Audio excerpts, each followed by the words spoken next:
রিতা রান্নাঘরে আজকে একদম গরমের তরকারি। গরমকালে যেরকম খেলে শরীর ভালো থাকবে সেরকম। পটল কেটে নিয়ে নুন হলুদ মাখিয়ে আমি ভাজতে বসিয়ে দিয়েছি।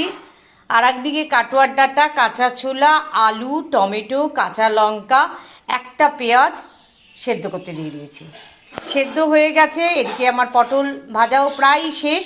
তখন আমি এই যে সবজিটা সেদ্ধ করেছি আমি তেলের মধ্যে দিয়ে দিয়েছি।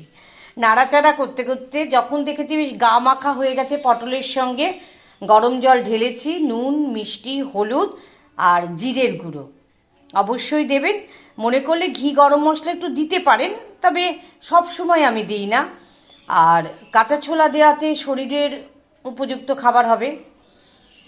এই খাবারটা দিয়ে কিন্তু আপনি রুটি, ভাত, লুচি, পরোটা সব খাওয়া যায়। কাটোয়ার ডাঁটা একটু দিলে তরকারিটার না একটু অন্যরকম স্বাদ হয়। আর বাজারে দেখলাম ভালো ধনেপাতা পেয়েছি, তাই ধনেপাতাও একটু দিয়ে দিলাম।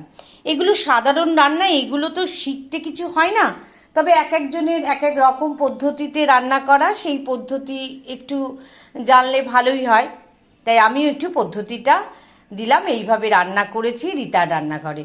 তবে যারা একদমই মিষ্টি খান না, মানে খাবেন নাই ঠিক করেছেন, তারা কিন্তু একটু গুড়ের বাতাসা অথবা আখের গুড় দিতে পারেন, খারাপ হয় না। মিষ্টি ছাড়া ঠিক তরকারি বলুন বা যে কোনো রান্না একটু চিনির দানা দেবো না, তা কি হয়? তাই ঝটপট এই রান্নাটা করে ফেলুন।